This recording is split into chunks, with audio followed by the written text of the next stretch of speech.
no temana ka boye masala flabeno amena doni fowla ka jellahiyala ka wari faranyon ka lahiyasa al-imam malik madhabi la utebe tebe har na kera miside har na kera nyamede al-imam malik madhabi la tebe bo madhabi worobe uluba ladaka aywa awa dalubu bulu ala me dalu mindo anta foka dalu ka kene ka temandaka parce que be dalu min di ko ala kira sallallahu alaihi wasallam ka sahaba ko u de la ka je hadiyala ma kele misi ma wolo fla misi kele bo o hadiya de yo o hadiya de hadiya ni lahiyata kele ori kama al-imam malik madhabila ko ishtiraku be fi hadati tatawu hadiya minni ni wajibite hadiya jume ni bita hiji awa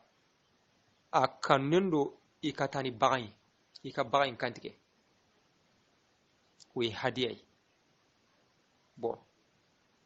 wajibite hadiya mustahabude ma maliki kam madhabi rafala be aka jewla ma wolon fla nasru misido ma wolon fla bsaka je misikelena me lahiya sunnadi hori kama maliku hari hadiya manake wajibi ni hadiya kira wajibi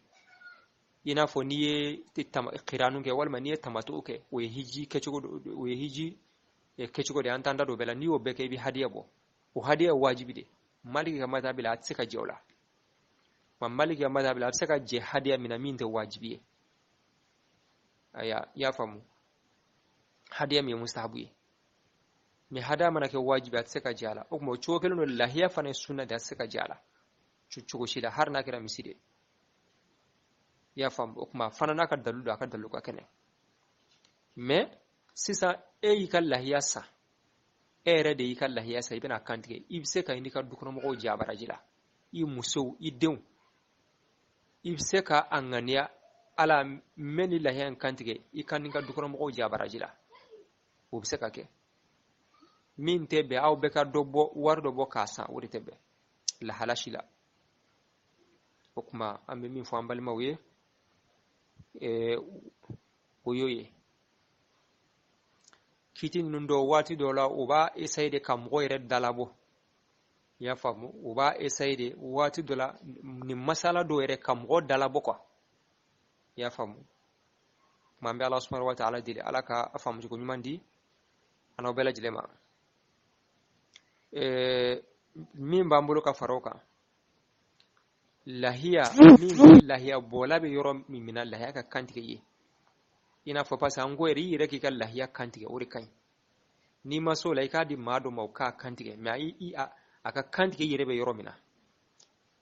bo siza dobe nyin ngalike ka lahiya songo blakata so ina fo ibe aventure la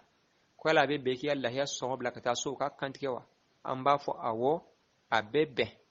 ba shitala me min kon kan iyere ki kan lahiya kantige har ni yere ma kantiga ka kantige be yoro mina uri kan mena suro darro ke chugo do ina fo ere bu yoro do la ka fi yere kan lahiya kantige amango ka fi kan lahiya kantige ka so amango aywa yani azin nun yoro do la psika ka gele de gumbala kuma psika lahiya so bla ka ta so uba kantige tokola ibe lahiya baraji da falen soro insha Allah kuma amba Allah subhanahu wa ta'ala deli alaka fam ci ko nyumandi anno bela jilema alaka anno ya islami bela jile alaka anno islami bela jile selimi me kan yeshi katarama ambi Allah subhanahu wa ta'ala dile alaka yirana herala ya rabbi alaka musaw no ya rabbi alaka musaw no ya rabbi yawa nikra hurmay aywa lahiya kiru aywa masala worobe min teniye me insha Allah min no ghayra weniye ambi Allah subhanahu wa ta'ala dili alaga famu ci ko nyumandi ano bela jilema aywa donba ube karamo chama me kiti sanfe nyingal do mbeno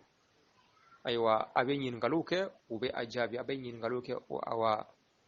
uba jabi insha Allah alaka naw besema